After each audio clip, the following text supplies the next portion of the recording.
দেখিছে যে মাননীয় মুখ্যমন্ত্ৰীৰ মহোদয় নিৰ্দেশ মৰ্মে আমি ডিপাৰ্টমেন্টক নিৰ্দেশ দিছিলো যে বিশেষকৈ আমাৰ বিহু বজাৰত যাতে মাছ মাংস কণী দুধ প্ৰত্যেককেইটা যাতে এটা যেটো ৰিজনেবল প্ৰাইস যাতে প্ৰাইসটো কন্ট্ৰোল কৰে তাৰ কাৰণে আমি যে নিৰ্দেশ দিছিলো প্ৰত্যেক ডিস্ট্ৰিক্ট কমিশনাৰৰ ওচৰত তেওঁলোকে আমাৰ ডিপাৰ্টমেন্টৰ ফালৰ পৰা নিৰ্দেশ জাৰি কৰা হৈছে আৰু প্ৰত্যেককেইটা ডিস্ট্ৰিক্ট কমিশনাৰ SOP টো নিৰ্ধাৰিত কৰিছে আৰু এটা টাস্ক ফোৰ্স গঠন কৰিছে যাতে প্ৰত্যেককেইটা বজাৰত যাই তেওঁলোকে মানে কোৱালিটিটো চেক কৰে গাহৰি হওক বা ছাগলীৰ মাংস হওক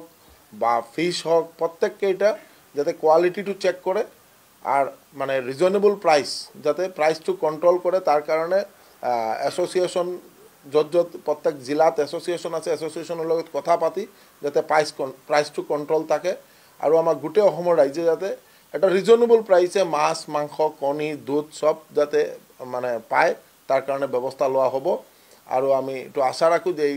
এই আমার ডিপার্টমেন্ট বা প্রত্যেক ডিস্ট্রিক্ট কমিশনার বা আমার ডিপার্টমেন্টের প্রত্যেক কার্যকর্তা বা মিউনিসিপাল বোর্ড সকলের মানে ইউনাইটেড এফোর্ট এটা আমি সক্ষম হম আমার তাতে এনেকা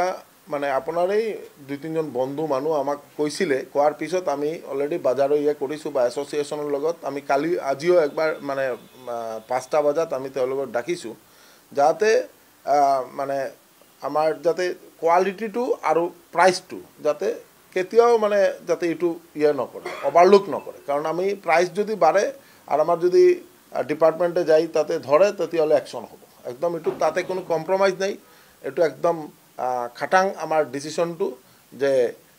সকলে মানে প্রত্যেকজন ব্যাপারী যাতে ভালকে রিজনেবল প্রাইসত তেওঁলোকে যাতে ব্যাপার মানে তেওঁলোকৰ বিজনেস হোক কিন্তু এটা প্রাইসটো যাতে কন্ট্রোল করে বিজনেসটো চলায় দেখিছে যে মাননীয় মুখ্যমন্ত্রী মহোদয় নির্দেশ মর্মে আমি ডিপার্টমেন্টক নির্দেশ দিছিলো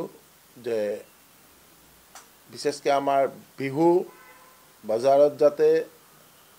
মাছ মাংস কণী দুধ